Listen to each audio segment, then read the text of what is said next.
이제 박강욱 선교사님 나오셔서 약속이 있는 첫 계명 효도라는 제목으로 큰 은혜 말씀 증거해 주시겠습니다.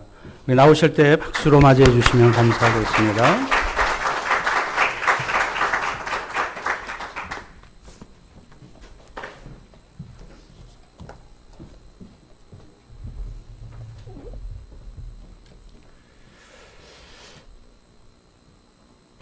지난번에 방문했을 때도 한번 말씀드렸는데 이제 우리가 선교 트립 가기 때문에 뭐 필리핀 가는 건 아니지만 또 앞으로 갈 그런 기회가 있으리라고 보고 인사 한번 하겠습니다. 마간당 우마가뽀. 마간당 우마가뽀. 예. 그래도 좀 기억하셨다가 필리핀 사람 만나든지 가시게 되면은 한번 인사하면은 굉장히 좋아할 거예요. 좋은 아침입니다. 그 모닝 하는 똑같은 뜻입니다. 네.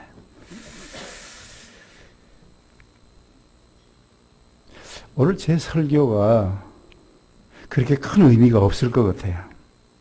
왜냐하면 우리 찬양대 우리 장로님 눈물로 시를 낭송하셨는데 너무 감동적이었어요. 네. 거기에다가 뭐 또 설교를 한다는 거가 별로 큰 의미가 없을 것 같아요. 우리 장로님, 네, 감사를 드리고, 우리 찬양대, 네, 고맙습니다. 성경 전체가 사실은 하나님 공경, 그리고 부모님께 효도, 그런 내용으로 꽉 차 있다고 볼 수 있습니다.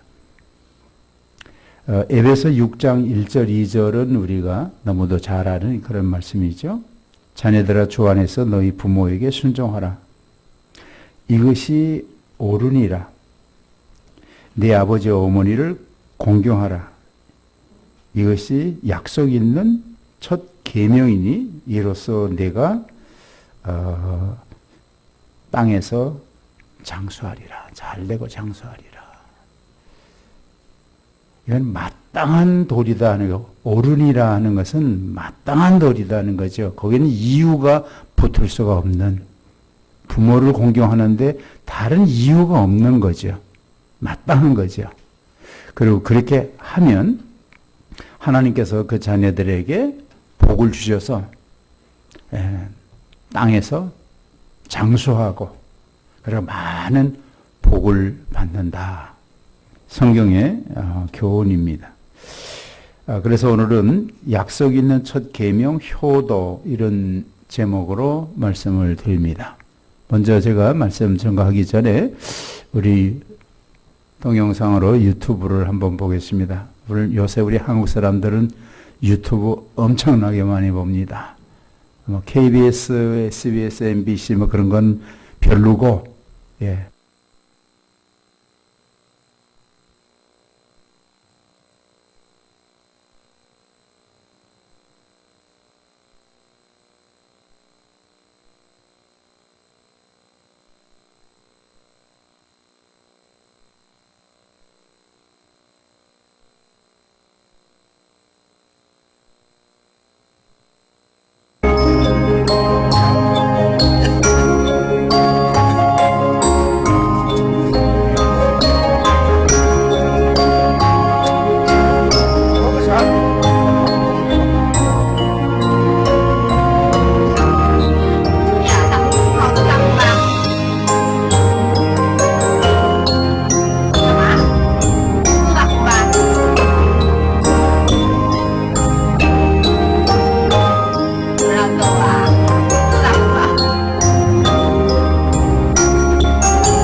우리가 건강관리 잘하고 우리가 잘 자라서 여기 있는 것 아니고 먼저는 하나님의 은혜고 부모님의 그 말할 수 없는 사랑, 희생, 부모님이 어떻게 우리를 길렀는지 우리 장로님 시를 읊으셨는데 우리가 어머니는 막 그런 줄 알은 거죠. 어머니는 그저 그렇게 사는 건 줄 아는 거죠.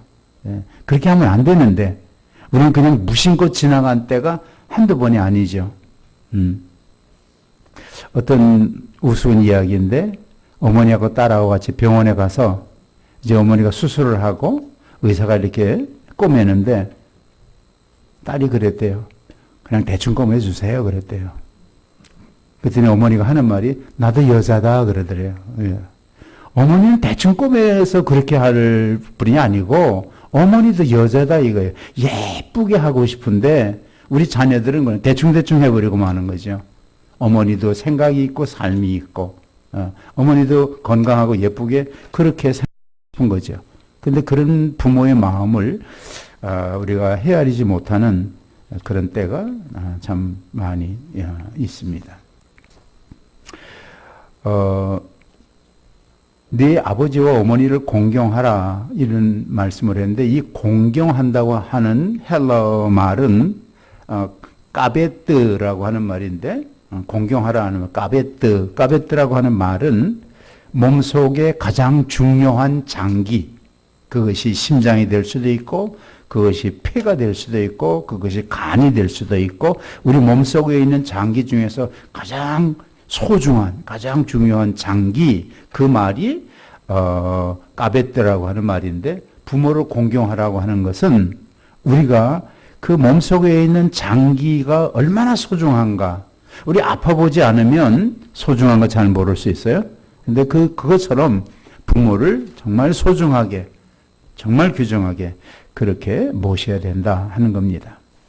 우리가 지금까지 부모 효도에 대해서 많은 말씀을 들었습니다. 또 여러 가지 교훈들이 많이 있을 텐데 그냥 간단하게 한 세 가지 말씀드림. 어떻게 해야 가장 큰 효도인가, 무엇이 효도인가 하는 겁니다. 첫째, 부모님이 바라는 것은 아무것도 바라지 않아요. 우리가 신앙생활 잘 해주기를 그거 바라는 거예요. 그러니까 우리가 참 열심히 예배드리고 열심히 이웃을 섬기고 신앙 안에서 우리가 살아가면 그게 효도하는 거예요. 네. 부모님 바라는 거 다른 거 없어요. 그저 너희들 신앙생활 잘해라, 교회생활 잘해라. 그것이 부모님의 소원이다. 우리가 그렇게 알고 신앙생활을 열심히 할 수 있기 바랍니다. 두 번째, 너희들 몸 건강해야 된다. 때로는 부모님이 편찮으시고 참 걱정이 돼도 어머니 마음은 부모님의 마음은 오직 자식들이 건강하게 잘 자라도록 크도록 그렇게 살도록 하는 것이 우리 건강을 지키는 것 그것이 효도입니다. 한 달 전에 제가 종합검사를 받기 위해서 병원을 갔습니다. 간호사가 와서 뭘 체크를 하는 거예요. 수술을 몇 번 하셨습니까? 뭐 어디를 수술하셨습니까? 어떤 약을 드십니까? 뭐 이런 걸 물어요. 난 한 번도 수술한 적이 없는데요. 그랬어요. 저는 한 번도 수술한 적이 없습니다. 지금까지. 제가 78살인데 그랬더니 간호사가 그래요. 78년 동안 한 번도 수술해 본 적이 없었어요? 예, 난 약은 먹지만 나 수술해 본 적은 없다 했더니 아이 건강관리 잘하셨네 그러더라고요.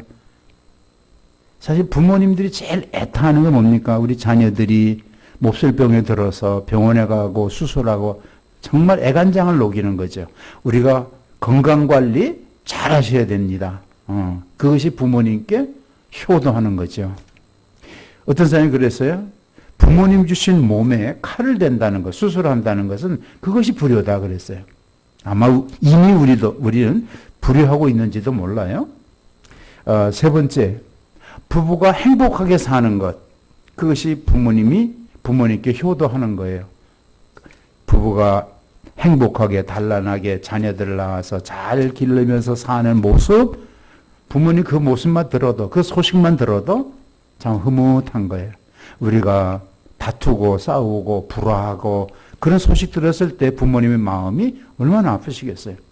자, 그래서 우리가 효도하는 게 뭐냐? 뭐 여러 가지 많이 있지만 뭐 간단하게 이런 우리 생활이 일상생활이 그것이 바로 부모님께 효도하는 거죠. 그래서 오늘 본문을 여러 가지 택할 본문들이 많이 있지만 제가 이삭에 대한 말씀을 택했는데 그 일상생활 그것이 부모님께 효도하는 것이고 그것이 우리 믿는 성도의 마땅한 도리다. 그래서 제가 이 본문을 택했습니다. 이삭의 일생을 한마디로 말하면 순종이다. 이렇게 할 수 있습니다. 이삭이라는 이름은 우리가 잘 아는 대로 웃음, 기쁨 뭐 그런 뜻을 가졌지요. 그러니까 아브라함이 아들 이삭을 낳았을 때 이름을 기쁨이다. 그래서 이삭이다. 그렇게 이름을 지었습니다. 사실 이삭은 한평생 하나님 잘 순종하고 부모님 잘 순종하고 정말 부모님께 기쁨을 드리는 그런 삶을 산 사람이죠. 창세기 21장 6절에 보면은 아브라함이 100세에 사라가 아들 이삭을 낳았다. 그래서 너무도 기쁘고 감사해서 그 이름을 100세에 얻은 아들 이름을 이삭이라. 그것은 웃음이다. 이삭의 삶이라고 하는 것은 하나님 기쁘시게 해드리고 부모님 기쁘시게 해드리고 이웃을 기쁘게 해주고 이것이 이삭이라고 하는 사람의 삶입니다.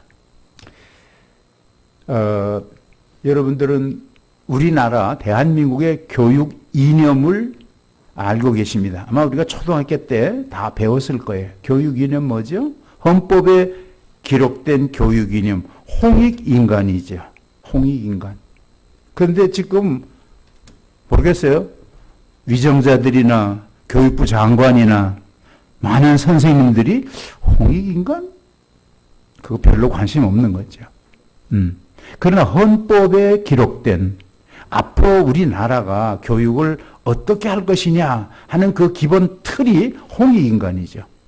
홍익인간이라는 말은 나를 희생해서 남이 잘 되고 어떻게 하면 남을 도와줄 수 있을까? 남을 돕는, 남이 잘 되게 하는 그런 인간, 그런 사람을 만들자. 그것이 우리나라의 교육 이념이죠. 그것이 홍익인간이라고 하는. 예. 그래서 우리 부모들이 나라의 틀을 짜는 사람들이 그런 교육 목표를 어떤 인간을 만들 것이냐, 어떤 사람을 만들 것이냐 하는 틀을 짤 때 홍익인간이다 이렇게 했습니다. 근데 지금은 홍익인간 아는 사람 별로 없어요. 예. 어떤 면에서 그 정반대적인 그런 정책을 세우고 그런 삶을 사는 것이 우리 한국인 것 같아요. 지금은 많은 부모들이 남이야 막 어떻게 되든지 그건 관심 없고 내 자식만 잘 되면 되는 거예요. 내 자식만 잘 크고 내 자식만 좋은 학교 가고 내 자식만 건강하고 그러면 되지 남이야까지 그 죽든지 말든지 무슨 상관이 있느냐. 그래서 다른 사람 다 끌어내리고 내 자식이 올라가야 되는 그런 경쟁 사회 속에서 우리가 지금 살아가는데 그런 생각이나 그것을 어떤 그 가치관으로 생각하고 자녀들을 그런 좋은 도시에서 좋은 환경에서 좋은 교육 환경에서 이렇게 키우려고 하는 그런 그 교육에 대해서 지나친 잘못된 욕심이 오늘 우리들에게 너무 많이 있는 거죠. 그래서 결국은 교육이 그 정책이 근본이 무너지니까 뭐 경제고 사회고 할 것 없이 다 무너져 가지고 오늘 우리 한국이 뭐 이런 모습으로 가고 있다. 이거 참 안타까운 일입니다. 지금이라도 우리 부모들이 우리 기성세대들이 생각을 다시 해야 되는 거예요. 제가 자랑하고 싶어서 하는 말 아니에요. 저희 본교회가 220억을 들여서 경신중고등학교 강당을 져주고 있습니다. 우리 교회 짓는 거 아니에요. 신문에 났잖아요. 네. 국민일보도 나고 다른 신문에 났는데 220억을 들여서 경신고등학교 강당을 져주는 거예요. 그 강당 이름이 언더우드 기념관이에요. 물론 우리가 그 한쪽에서 예배를 드릴 겁니다. 그리고 이제 앞으로 시간이 되면 학교에다가 그 건물 7층 건물인데 그 전체를 기증하는 거예요. 근데 우리 교회 정신이 지금 뭐냐면 내 자녀들을 건강하게 잘 키우려고 하면 주변에 있는 학교, 주변에 있는 동네, 우리 자녀 주변에 있는 아이들, 이 아이들을 건강하고 건전하게 키워야 그 속에서 우리 자녀들도 건강하게 크지. 막 주변은 다 엉망진창인데, 막 우리 애는 너 잘 커야 돼, 공부 잘해야 돼, 너 좋은 사람 돼야 돼. 환경이 그렇게 만들어주지 않는 거예요. 그러면 우리 자녀를 잘 키우려면 어떻게 되냐? 환경을 만들어줘라 이거예요. 이런 그 우리 목사님의 설교나 목회 철학이 교인들한테 먹혀 들어간 거예요. 우리 900명밖에 안 모입니다. 900명인데 이제 공사가 끝나면 250억쯤 들 거라 그래요. 근데 그 250억을 헌금을 해서 우리를 위해서 짓는 것 아니고 학교를 위해서. 물론 우리도 사용하지만 그거는 내 자식이 잘 되게 하려고 하면 주변 환경 여건을 만들어줘야 된다. 우리 이런 마음을 가지고 성경에 너네 세상의 빛이니 너네 세상의 소금이니 그랬어요. 우리 빛이고 소금이에요. 우리 전도 열심히 하고 있어요. 전도 새신자가 어디서 옵니까?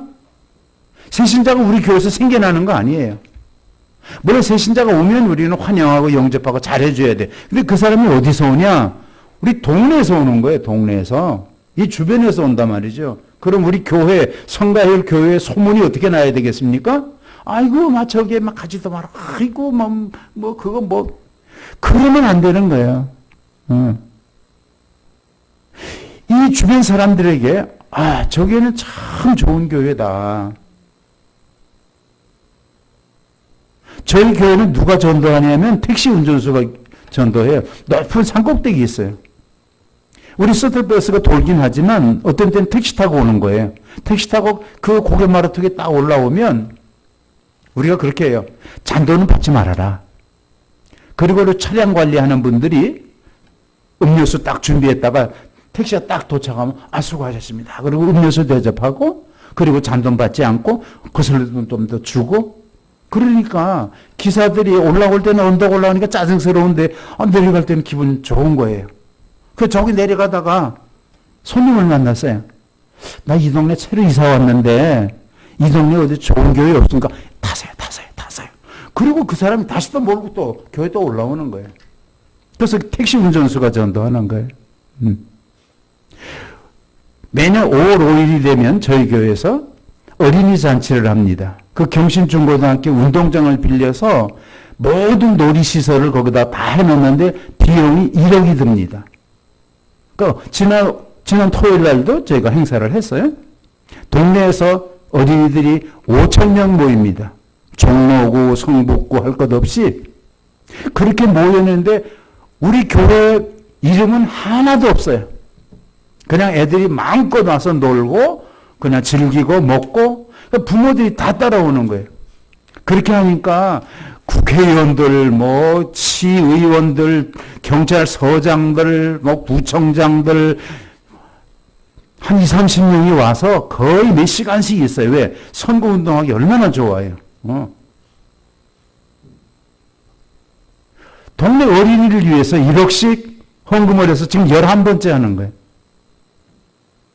저는 이것이 우리 새로운 목사님이 잘하고 있지만 이것이 교회다 그런 생각이에요. 교회는 이렇게 해야 되는 거죠.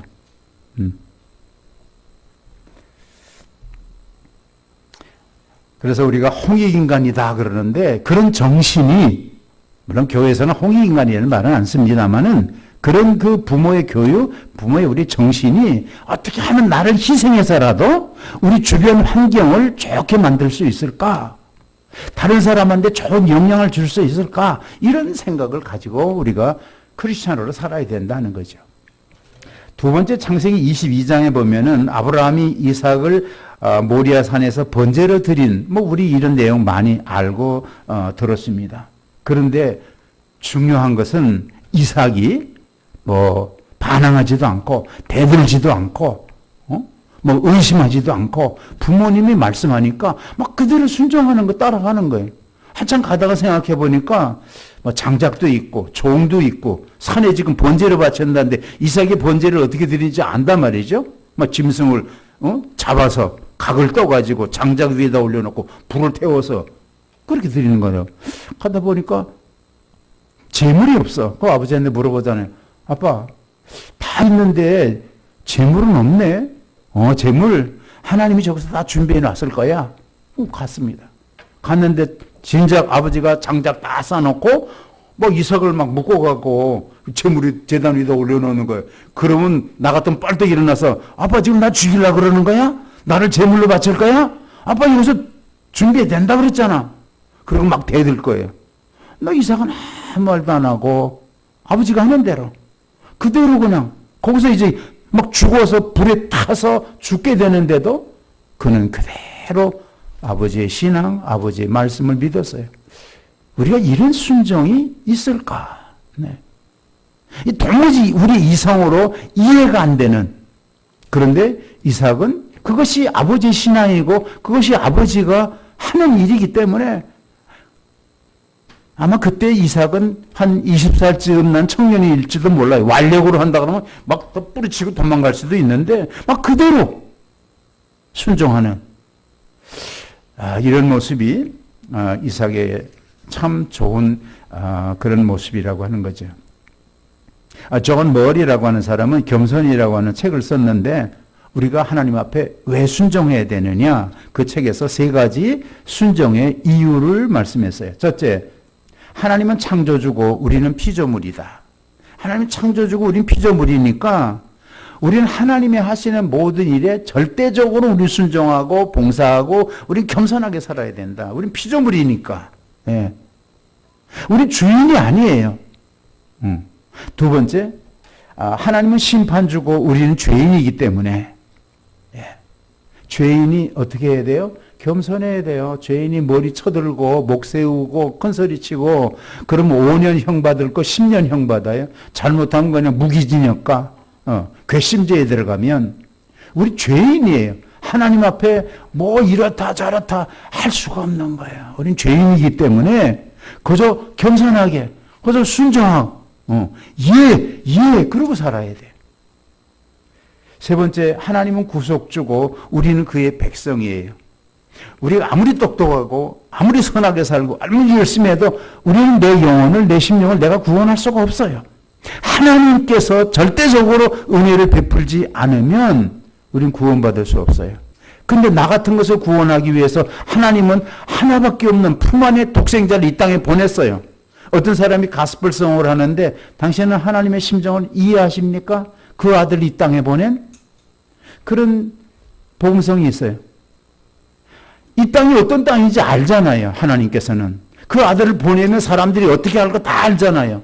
하나밖에 없는 아들인데 저 죄인들을 위해서 저 멸망받은 죄인들을 위해서 보내면 사정없이 그냥 십자가에 못 박고 때리고 죽이고 그렇게 할 뻔히 알면서 그 아들을 그래도 보냈단 말이죠.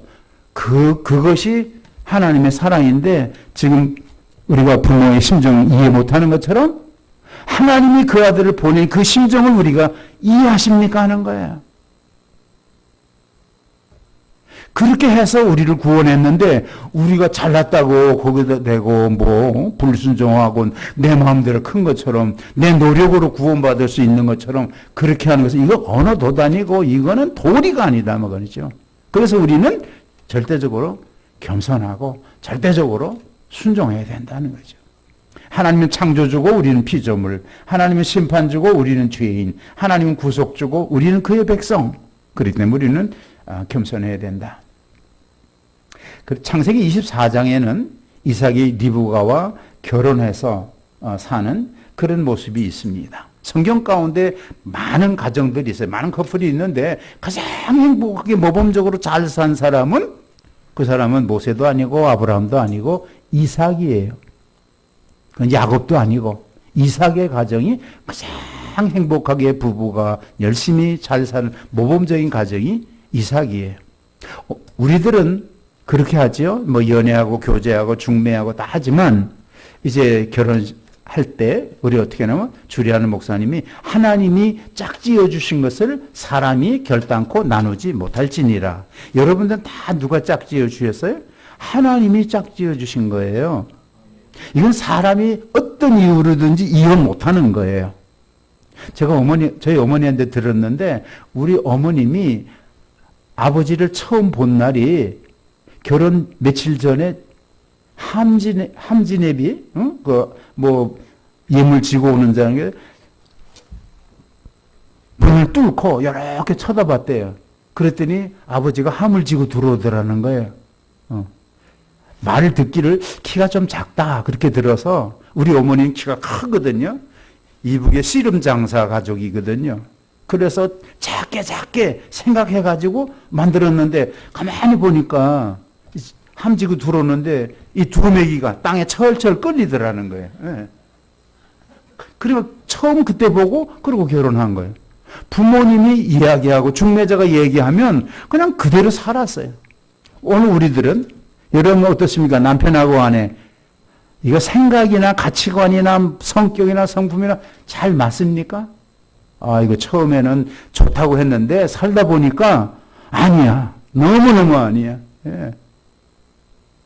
그래서 다투고 싸우는 일이 한두 가지가 아니에요.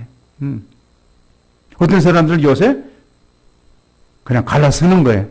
얼마나 많은 사람들이 갈라서는지 몰라. 하나님이 짝지어 주신 것을 결단코 나누지 못할지니라. 그랬는데도 또 이혼하는 거예요. 여러분들 하나님 짝지어 주셨다고 믿어요? 뭘로 믿어요? 뭘 보고 나는 하나님이 짝지어 줬다 그렇게 믿고 사십니까? 그것도 모르는데 또 다 그렇게 알고 사는 거예요. 목사님이 주례를 하면서 다 하고요. 이제 선포해요. 신랑 누구, 신부 누구는 부부된 것을 공포합니다. 그래 사람들 앞에. 꼭 공포합니다 하는 말이 짝지어졌다 하는 거예요. 하나님을 대신해서 많은 사람들한테 광고를 하는 거예요.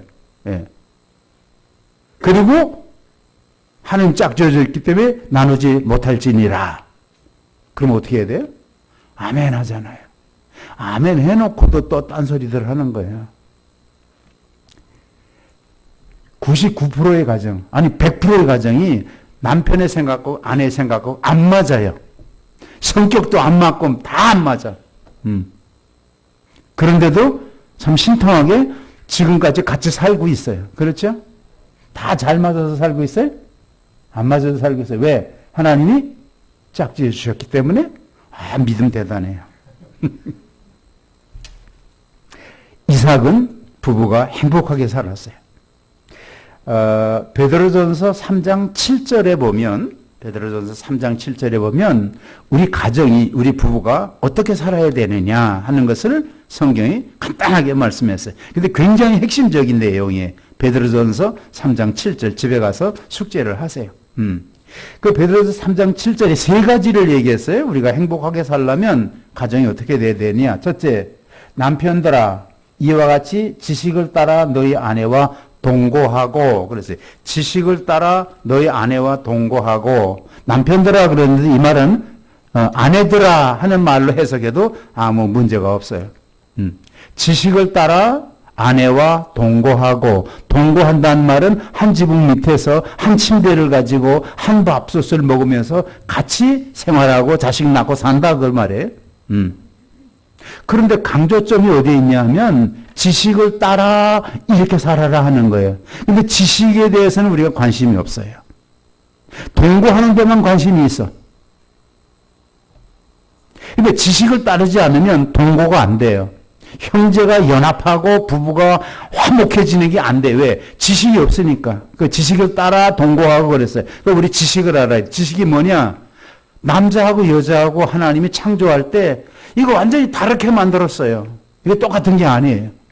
여자는 여자로 만들었고 남자는 남자로 만들었어요. 다르게 만들었어요. 완전히. 그래서 머리부터 발끝까지 다 달라요.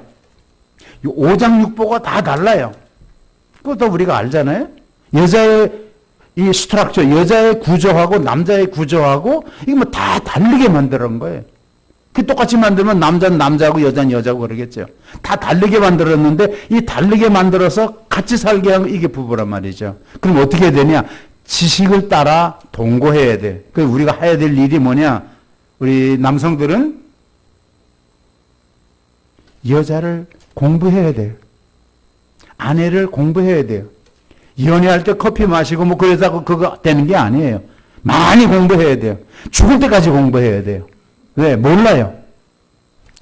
남자가 어떤 사람인지 이거 모르고 결혼하는 거예요. 남자를 지금 책방에 가면 책 얼마든지 많이 있고 성경책 보면 얼마든지 여기다 많이 말씀해 놨어요. 그 남자, 여자 우리 공부해야 돼요. 지식을 따라 동거하고 두 번째는 그를 더 연약한 그릇이요. 그래서 더 연약한 그릇이다. 물론 이것은 여자에게 해당되는 말이죠. 여자는 연약한 그릇이다. 어떻게 여자가 힘이 세고 강합니까? 남자가 힘이 세고 강합니까? 요새는요, 여자분이 훨씬 강합니다. 육체적으로도 강하고요. 예, 뭐 특전단, 파일로트, 뭐 하여튼 요새 여자들은요, 보통 육체적으로도 제가 저희 집 바로 옆집이 국민생활관이라 가서 운동하는데 여자들이 와서요, 근력 운동이야. 와, 막 근육들이 이렇게 나오고 보디빌더들 보면 대단한 사람들이에요. 여자 약한 사람 아니에요. 우리 남성들 여자 우습게 봤다가는 연약한 그릇이요 하는 말이 육체적으로 약하다 그런 말이 아니에요. 그러니까 우리 해석 잘못하면 안 돼요. 연약한 그릇이요 하는 말은 상당히 감성적이고 그리고 센시티브하고 그리고 어떤 예술적이고 이런 것이 뛰어나다 그런 말이에요. 그럼 남자는 대개 보면은 어느 지방 얘기 나와도 여러분들 오해하지 않기 바랍니다. 남자들은 좀 무뚝뚝해. 그런 나무 토막 같고 바위덩어리 같고 어느 지역 사람 같고 아주 멋대가리 같고 말이 남자가 돼 저런 하고 그런 말을 우리가 많이 들어요. 그리고 여자들은 그 남자를 이해를 또 못하는 거예요. 왜냐하면 이것이 구조적으로 다르기 때문에 남자들은요, 만약에 우리가 저 설악산 여행을 간다. 그럼 남자들은 그냥 운전만 하고 가. 그래서 설악산에 도착하면 다 왔다 그래요. 아내 되는 분은 이야 이거 벚꽃이 이렇게 피고 뭐 설죽이 피고 저거 얼마나 아름다워. 운전하고 지금 가는데 여보 저거 좀 봐. 여보 가만히 있어. 지금 운전하고 있는데 자꾸. 예. 남자들은 그런 거 별로 관심 없어요. 우리 김 지사님 관심 있을 거예요. 근데 보통 남자들은 관심 없어. 일부의 때도 제가 웃음소리 했습니다만 이거 우스갯소리니까 어떤 와이프가 아내가 향수 비싼 향수를 사 정말 향이 좋은 그런 향을 사서 딱 뿌리고 저녁에 이제 남편 오기를 기다리는 거예요. 그래서 지금 남편이 딱 들어오는 거예요. 그래서 딱 웃어. 남편 보고 여보 무슨 냄새 안 나? 와, 니 똥 낀나? 응? 너 방구 낀나? 그러는 거야. 무슨 냄새 안 나? 그러니까. 이게 남자예요. 예. 그리고 향수 뿌리고 참 누구한테 이렇게 좀 야, 참 멋있다. 이거 어디서 이런 좋은 향수가 났지? 그런 말을 듣고 싶은데 남자들은 그거 캐치 못하는 거예요. 캐치 못하는 거예요. 물론 우리 김 지사님은 잘 캐치할 줄 알아요. 우리 장로님도 잘 하실 줄 알아요. 여기 성가대도. 그런데 되게 일반적으로는 그런 여성이 가지고 있는 그 감수성, 그 예술성, 그 센시티브한 거, 그거 남자들이 못 따라가는 거예요. 그러니까 여자들은 자꾸 남자들을 보고 이 무슨 돌부처냐, 돌덩어리냐, 나무덩어리냐 막 그렇게 공격하는 거예요. 그건 하나님께서 만드실 때 다르게 만들었어요. 다르게 만들었어요. 우리 다르다고 하는 것을 인정해야 돼, 서로. 어떤 아내가 퍼머를 하고 예쁘게 단장을 했어요. 나 우리 남편에게 보여줘야지. 일본 사람들은요, 저녁에 남편 퇴근할 때 화장한답니다. 화장을 퇴근 시간에 화장을 한대. 왜? 내가 예쁘게 화장해갖고 무슨 남의 남자한테 보여줄 일이 있냐 이거예요. 내가 예쁘게 하는 것은 우리 남편에게 예쁘게 보이기 위해서 하는 거지. 우리하고는 물론 이런 것이 문화가 다르겠죠. 이렇게 딱 퍼마를 하고 그리고 딱 남편 오길 기다리는데 남편이 와가지고 야 배고픈데 빨리 밥 달라고. 밥 다 차려놨지만 그래서 이제 부인이 좀 불평한 거예요. 왜? 지금 멋있게 차리고 야 당신 멋있다 아침에 하고 지금 완전히 다른데 그런 말을 듣고 싶은데 그건 관심 없고 밥 해놨냐 그러고 밥상 가서 밥 먹으려고 그러는 거예요. 이게 남자예요. 여자의 마음을 여자의 아름다움 그 표현하고 싶은 거 그거 못 따라가는 거예요. 그거 여러분들이 이해하셔야 돼요. 그래서 여자는 더 연약한 그릇이요. 아무튼 육체적으로 약하다는 말이 아니고 상당히 그런 감성이 풍부한 이런 꽃을 보고 예쁜 거 이러는 거예요. 남자들은 야 그거 뭐 분홍색하고 뭐 놓은 거지 뭐. 예. 예. 이 연약하다는 말 이거 여러분들이 이해를 하셔야 돼요. 그다음 세 번째 또 생명의 어떤 성경은 유업이라고 했는데 어떤 성경은 생명의 은혜를 함께 이어받을 자로 알아 그랬어요. 생명의 유업을 함께 받을 자예요. 우리가 천국 가면 하나님이 우리들에게 영원한 기업을 줄 거예요. 유업을 줄 거예요. 그런데 혼자 가면 안 돼. 둘이 같이 가야 돼. 부부가 같이 가야 돼. 유업을 함께 받을 자니까 같이 가야지. 우리 혼자 가면 하나님 그럴 거예요. 야, 너 왜 혼자 왔어? 그래서. 너 짝 하나는 어디다 두고 왔어? 뭐 성격이 어떻고 교회 안 가고 예수 안 믿고 무슨 저 혼자 왔으면 다시 가. 난 유업 받을 수가 없어. 왜? 함께 받을 건데 너 혼자 와서 받으려고 그래? 안 돼, 가. 아마 그러실 거예요. 어떤 분들이 주일날 아침에 뭐 사소한 일로 이제 다투는 거예요. 다투고서는 같이 교회 가야 될 텐데, 그래도 가야 되는데, 한 사람은 안 가는 거예요. 당신만 잘 갔다 와. 난 마음 상해서 난 안 갈 거야. 그 혼자 와서 여기 와서 하나님 앞에 호소하고 기도하고 예배드리고 찬양하고요. 그 소용없는 거예요. 그런 예배는 하나님이 안 받으셔요. 차라리 결석하더라도 가서 그 식구하고 화목하고 화해하고 그리고 와서 예배를 드려야 못 드리더라도 화목을 먼저 해야 그게 신앙이에요. 그런데 우리는 막 외톨이 너무 많아. 우리 뭐 때문에 싸우는 줄 아세요? 교회 나가고 직분 받고 다 했는데 뭐 때문에 싸우냐면 헌금하는 거 갖고 싸워. 기도하는 거 갖고 싸우고 예배 드리는 거 갖고 싸우고 찬양하는 거 갖고 싸우고 11조 드리는 거 갖고 싸우고 섬기는 거 갖고 싸우고 밥 먹는 거 갖고 싸우고 교회 와서도 싸울 일이 너무너무 많은 거예요. 네, 우리는 이번에 우리 뭐 한다는데 한 100만 원은 헌금해야 되지 않을까 하고 며칠 전부터 기도하는 거예요. 근데 남편은 가만히 생각해 보니까 헌금이 있다는데 한 10만 원이든지 20만 원 정도 해야지 우리가 지금 경제 형편이 좋지 못한데 그런데 어느 날 이제 부인이 얘기하는 거 여보 우리 다음 주에 헌금해야 될 텐데 내 생각 한 100만 원쯤 했으면 좋겠는데 이 사람 지금 정신이 있어 없어 지금 우리 수입이 얼마인데 무슨 손으로 당신 100만 원 하려고 그래 10만 원 해도 돼 그러면 그거 가지고 이제 그냥 속이 부글부글 하는 거예요 서로 아니 같이 헌금하자는데 액수가 다른 거죠. 이게 맞는 집 거의 없어. 다 이것이 서로 달라요. 어떤 사람은 새벽기도 열심히 오는 거예요. 40 특세니 뭐니 해갖고. 예. 그러면은, 여보, 그렇게 매일 같이 가서 새벽기도 해야 돼. 피곤하고 힘든데, 오늘 눈도 오고 비도 오는데 하루 빠져도 돼. 아니야, 난 지금 가야 돼. 그거 간다, 안 간다, 새벽기도 그거 가지고 싸우는 거예요, 또. 유혹을 함께 받을 자예요. 우리는 할 수 있으면 좋은 쪽으로 합의하는. 나쁜 쪽으로 합의하면 그 계속 후퇴하는 거예요. 그래, 오늘 비 오니까 가지 마라. 그래, 우리 형편이 어려우니까 5만 원만 헌금해. 이런 나쁜 쪽으로만 결정하면 점점 떨어져 나가는 거예요. 자, 그래서 이 베드로전서 3장 7절에 우리 행복하게 사는 세 가지 얘기했어요. 남편이 아닌 서로 좀 공부를 좀 해라. 공부를 해라. 두 번째, 이 감수성이 예민한 사람하고 감수성이 좀 둔한 사람하고 이걸 조화를 좀 이루도록 그 다음에 영적인 면, 신앙적인 면, 성격적인 이런 면에서 좀 다른데 그것도 조화를 이루라 하는 거예요. 그럼 결과가 어떠냐? 이렇게 말씀했어요. 성경에. 이는 너의 기도가 막히지 아니하게 하려 함이라.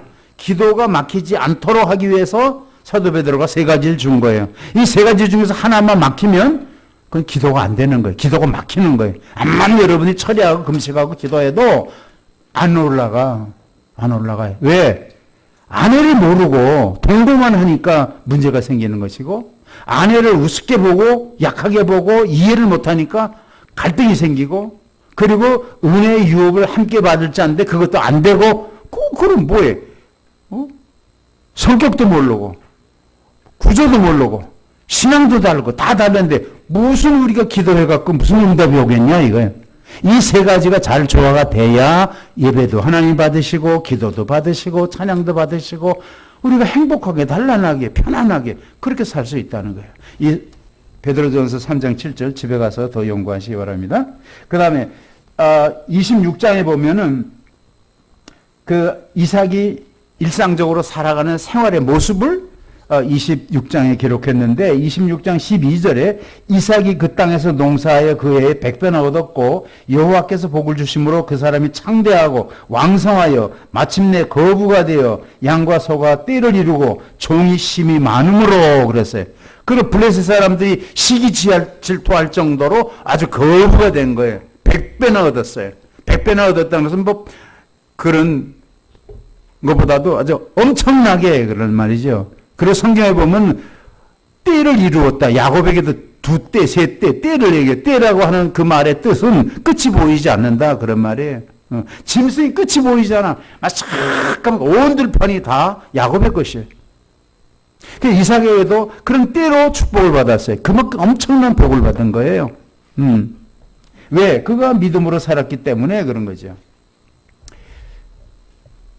근데 처음에 읽은 대로 에베소 6장 2절에 부모를 공경하라. 이로써 내가 잘 되고 땅에서 장수하리라. 이삭이 이 말씀대로 살았기 때문에 물론 신구약이 적어는 있지만은 그래서 이삭이 이런 축복을 받았다 그 말이죠. 그런데 또 계속해서 보면 오늘 본문에 있는 걸 보면 이삭의 생활이 평탄치만은 않았어요. 고난도 있고 역경도 있고 어려움도 있었어요. 그는 이사를 수없이 했습니다. 우리 이사 한 번씩 하면 얼마나 힘들어요. 새로운 만약에 또 다른 나라에 가서 산다 그러면 이거 더 힘든 거란 말이에요. 그것도 한 번, 두 번 이사하는 것도 아니고 그래서 새로운 문화에 적응해야 되고 새로운 사람들을 만나야 되고 집을 장만해야 되고 식구를 이끌고 가야 되고 이사한다는 것이 쉬운 것이 아니에요. 특별히 유목민족들에게는 이 우물을 파서 물을 낸다고 하는 거 이건 절대적인 거예요. 아무리 다른 환경이 좋아도 물이 없다. 그럼 못 사는 거예요, 거기서는. 그래서 이삭에게서 제일 중요한 것, 종들이 해야 될 제일 중요한 거는 파서 우물에서 물이 나야 되는 거예요. 그런데 우물 파면 이 블레셋 사람들이 와가지고 막 다 메꿔버리고 아니면 막 이삭의 종들 다 쫓아버리고 자기네가 처지하고 저쪽에 가서 또 하고 그럼 또 와서 뺏고 저쪽에 가면 또 하면 또 뺏고 계속해서 이삭은 이런 생활을 살았단 말이죠. 그런데 오늘 본문에 보니까 아말렉이 군대 장관 비꼬를 데리고 군사들을 이끌고 이삭이 있는데 또 온 거예요. 아마 이삭은 가슴이 철렁했을 거예요. 아니 그렇게 많이 내 우물을 다 뺏어가고 지금 그래도 여기서 조금 안정되게 살라 그러는데 또 온 거예요. 가슴이 철렁했죠. 물었어요. 아니 서로 이렇게 안 하기로 했는데 너 왜 여기 또 왔냐 그랬어요. 그 군대 장관 보고 왜 이렇게 나를 자꾸 괴롭히냐 여기 왜 왔냐 그래 물었어요. 그랬더니 오늘 보면 28절이 답하죠. 그들이 이르되 여호와께서 너와 함께 계심을 우리가 분명히 보았으므로 우리의 사이 곧 우리와 너 사이에 맹세하여 너와 계약을 맺으려 왔다 그랬어요. 네가 하나님이 너와 함께 하는 것을 내가 분명히 깨달았다 이거야. 왜? 우물 뺐으면 또 딴 데로 가서 또 우물 파고 그거 또 뺐으면 또 파고 또 파고 이 블레셋 사람들은 아무리 파도 물이 안 나오는데 이삭의 정도는 어딜 가든지 파기만 하면 물이 나와. 그래서 또 뺏고 또 뺏고 또 뺏고 했는데 가만히 사람들이 생각해보고 깨달았어요. 왜 우리는 안 되는데 저 사람들은 같은 땅에서 파면 물이 나올까? 그 장관이 와서 고백하는 말이 뭐예요? 왜 왔냐 그러니까 우리가 분명히 보았는데 하나님이 너와 함께 계심을 우리가 보았다. 그래서 계약을 맺으러 왔다. 이제 우리가 너희한테 안 쳐들어가고 너희 거 안 뺏겠지만 지금 이제 누가 불안해요? 이삭의 종들이 불안한 게 아니에요. 블레셋이 불안한 거예요. 왜? 만약에 이제 거꾸로 이삭의 병사들이 블레셋으로 가면 블레셋은 정말 망하는 거예요. 그래서 이제 다시 MOU를 맺자. 다시 계약을 맺자.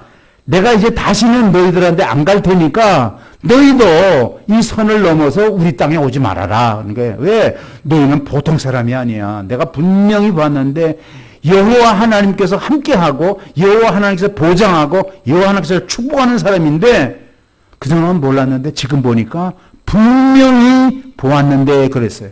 이제 그들이 확실히 깨달았어요. 야, 이 사람들 건들면 안 되겠구나. 저 사람들은 하나님이 보호하고 하나님 축복하는 사람이구나. 그래서 와서 이제 계약을 맺고 서로 왔다 갔다 하지 말자 이게. 그 말은 이제 너희가 우리 땅에 쳐들어오지 말라 이거야. 우리는 아주 무섭다 이거 너희들이. 그럴 정도로 이삭의 종들 그 가정은 정말 멋있게 살았어요. 그러니까 이삭의 종들이 수맥을 잘 안다든지 무슨 물 파는 기술이 있다든지 우물 파는 그런 거 아니에요. 여호와께서 함께 하심으로.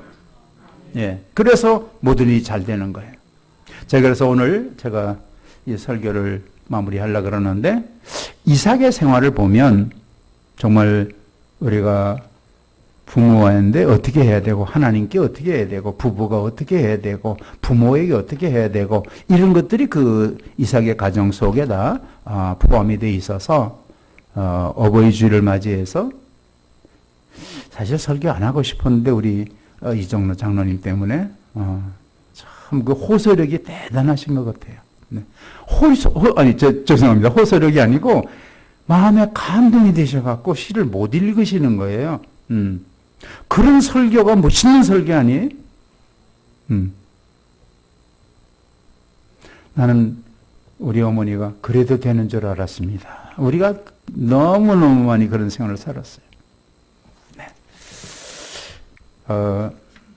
여러분들이 이제 말레이시아에 그 선교 트립을 가신다 그래서 필리핀의 그 문화, 필리핀의 생활 조금만 말씀드리고 제 말씀을 마치겠습니다. 필리핀은 캐톨릭 국가입니다. 필리핀은 산하 제한을 안 합니다. 예. 그리고 보통 시골에서 자라나는 사람들은 15살, 16살이 되면 초등학교 6년, 중학교 과정은 없어요. 고등학교 4년, 그래서 10년 공부하면 학교 생활 끝나요. 물론 대학 가려고 그러면 큰 도시로 나가야 돼요. 그러니까 시골에 있는 사람은 15살, 16살 되면 교육이 끝나요. 시골에서 농사 지니까 뭐 하겠어요? 우리나라도 옛날에 다 일찍들 결혼했어요. 그러니까 15, 16살 되면 결혼해갖고 얼마를 낳느냐. 제한을 안 하니까 제가 아는 사람은 17명을 낳았어요. 우리나라 같으면 정말 국가에서 막 대통령이 큰 표창을 주고 세계 일주시키고 뭐 아파트도 막 한 100평짜리 주고 그래야 되겠죠. 17명. 우리 어머님, 우리 형제들 8남매를 낳으셨어요. 근데 중간중간에 그전에 의료시설이 약하기 때문에 4명은 먼저 갔어요. 그리고 지금 4명이 남아있어요. 그러니까 옛날에는 우리 부모들도 다 많이 낳으셨어요. 지금은 뭐 낳는 건 고사하고 결혼조차도 안 하고 결혼을 하라고 하는 말만 해도 막 닭살이 돋는 거예요. 네. 그러니까 나라가 어떻게 돼요? 어떤 사람이 그래요. 30년만 있으면 대한민국이라는 건 없어진다. 네. 인구 감소라는 것은 그렇게 금방 또 이렇게 증가되는 게 아니에요. 우리나라 요새 법을 보니까 무슨 모자보 어머니 보호하기 위해서 태아를 뭐 어떻게 해야 된다. 이런 소리를. 생명이 누가 주는 거예요? 하나님이 주시는 거예요. 그걸 사람이 그 생명을 끊어? 절대로 그럴 수가 없는 거예요. 이걸 법으로 만들고 이걸 여론화시키고 이게 말도 안 되는 일을 하고 있는 거예요. 우리나라는 태어나면 몇 살이에요? 태어나면 1살이잖아요. 그리고 1년 지나서 돌이 되면 그때는 만 1살이라 그래요. 후 1살인 거죠. 그런데 일반 우리가 카운트하기에는 2살이다 그래요. 그럼 그 1살은 어디서 온 거예요? 어머니 태중에 있을 때 벌써 1살 먹고 나오는 거예요. 그래서 이 사람은 1살이야. 태중에서 지금 된 게 아니고 이 사람은 이미 생명을 가지고 1살이 된 거예요. 그래서 1살짜리를 죽이는 거예요. 그걸 법으로 만들어요? 이런 정신, 이런 생각, 이건 아주 못된 거예요. 필리핀은 산하 제한을 안 해요. 물론 법으로 이혼도 없습니다.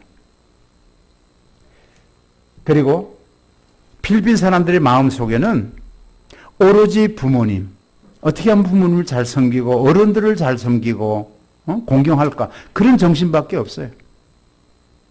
여러분 필리핀 사람들 어디서 만나면 물어보세요. 너 여기 왜 와 있냐? 왜 이렇게 돈 벌으라고 고생하냐? 물어보세요. 그 돈 벌어서 부모님 갖다 드리는 거예요. 거의 90%를 부모님 갖다 드려요. 자기들 여기서 안 써요. 그러니까 대학을 가든 공부를 하면 그걸로 취직하고 돈 벌어서 부모님 갖다 드리는 거. 이거 전 국민이 가지고 있는 생각이에요.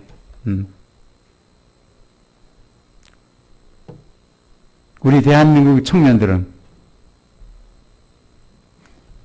정말 깊이 생각해야 될,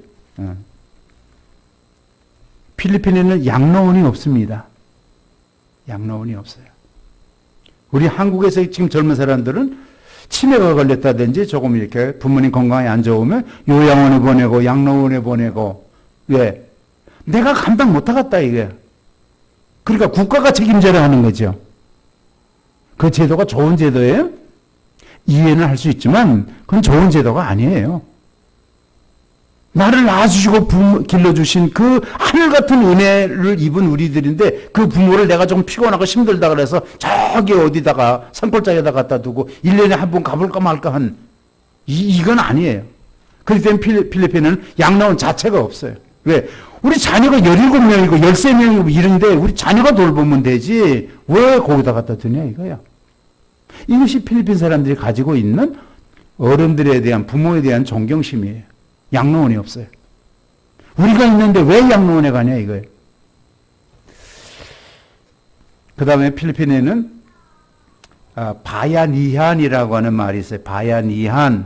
바야니한이라고 하는 말은 서로 돕고 서로 협력하고 서로 힘을 모은다. 그래서 어려운 일이 생기면 우리가 합심해서 이 문제를 해결하자 하는 그런 정신이 바야니한이에요. 필리핀은 이 기후 환경이나 여건이 상당히 태풍도 많고 비도 많고 어려움이 막 범람하고 많아요. 그럴 때마다 이 사람들은 단결해서 단합해서 그 어려운 상황을 극복해 가는 거예요.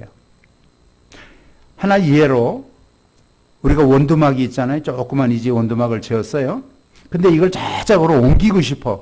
그럼 우리는 어떻게 해야 될까요? 이걸 다 분해를 해. 다 뜯어. 그래서 가서 저가서 다시 쳐요. 필리핀 사람은 그렇게 안 해요. 원두막을 질 때, 아예 처음부터 질 때 밑바닥에 이런 큰 대나무를 옆에다 딱 낄 수 있게 거기다 이렇게 기둥을 요만큼 해놓고 거기다가 이 원두막을 짓는 거예요. 그 옮기게 되면 그 밑에다 굵은 대나무를 막 7, 8개를 걷다가 넣어. 그리고 이 짝에 서고 저 짝에 서고 사람들이 어깨를 딱 매요, 이렇게. 그러고 가는 거예요. 그래서 저 짝에서 내려놔. 이것이 바야니한이에요. 이 집을 옮길 때 사람들이 같이 이렇게 지고 매고 가는 거예요. 제가 선교하는데 제 단체 회장이 지금 16년째 회장을 하고 있어요. 자녀가 8명이에요. 자기가 낳은 자녀가 4, 입양한 자녀가 4, 그래요. 그 어떤 가정이 경제적으로 파탄이 되고 또 이혼하고 해서 자녀들이 공부도 안 되고 오갈 데가 없어요. 그러면 전부 다 입양을 합니다. 전부 다 데려서 자기 자식과 똑같이 공부시키고 학교 보내고 밥 먹이고 옷 입히고. 우리가 이해할 수 없는 이 형제가 이해하고 연합하는 일을 필리핀 사람들 참 잘해요. 옛날에 우리도 그랬어요. 우리 친척이나 형제가 저 지방에서 살다가 서울에 와서 뭐 좀 잘해갖고 괜찮게 산다 하는 소문이 들리면 저 시골 동네에서 많은 사람들이 일로 오는 거예요. 그 사람 하나 바라보고 오는 거예요. 와서 보니까 그 집도 단칸방에서 살아. 예. 근데 지금 시골에서 올라왔어요. 그럼 만약에 여러분들이 방 하나야. 거기서 살아요. 근데 이 사람이 올라왔어요. 여러분 어떻게 해요? 모텔에 보내든가 호텔에 보내든가 뭐 방을 얻든가 뭐 그렇게 하겠죠. 필리핀 사람은 그렇게 안 해요. 방에다가 커튼을 쳐. 가운데다가. 우리 식구는 여기서 자고 그 시골에서 올라온 부부는 이쪽에서 자고. 여러분들 이해가 되세요? 아니 세상에 어떻게 그렇게 할 수 있어? 필리핀 사람들은 하나 불편하지 않아요. 예. 그만큼 친척, 형제, 아는 사람, 어려움을 함께 쉐어링하는 이런 정신이 국민 정서예요. 시골에서 올라오는데 이렇게 집이 있어요. 그럼 이 지붕 처마 끝에다가 양철 한 2m 정도 양철 지붕을 이렇게 한단 말이죠. 그럼 이 밑에 공간이 생기잖아요. 그럼 여기서 사는 거예요. 어떤 집은요, 6식구, 7식 가족이 와서 집 뺑 돌라에다가 양철 지붕으로 처마를 연결해서 거기서 사는 거예요. 이게 여러분 필리핀 가보시면 이런 거 얼마든지 볼 수 있어요. 저는 옛말에 콩두반쪽이라 그랬는데 좀 그런 내 거를 좀 남에게 줄 수 있고 어려운 사람 좀 도울 수 있고 내가 조금 있으면 같이 쉐어할 수 있는 뭐 이런 좀 넉넉한 좀 여유 있는 이런 마음을 우리가 가져야 되겠어요. 우리나라 잘 사는 나라잖아요. 지금 어려운 나라들이 얼마나 많아요. 어려운 이웃들이 얼마나 많아요. 우리가 이런 마음을 가진다고 하면 그건 하나님이 기뻐하시는 것이고 우리 부모들이 우리들에게 가르쳐준 삶의 정신이에요. 인간다운 삶의 정신이에요. 우리 크리스찬이라고 하는데 우리는 너무 이기적이에요. 기도하겠습니다. 하나님 감사합니다. 오늘 어버이 주일 저희들에게 허락해 주셔서 아름다운 찬양을 드리게 하시고 또 감동적인 시를 우리가 고백할 수 있게 하시고 또 예배드리며 말씀을 듣게 하심을 감사합니다. 하나님 우리도 하나님이 가르쳐 주신 대로 올바르게 정말 사람답게 사는 저희들 되게 해 주시옵소서. 예수님의 이름으로 기도합니다.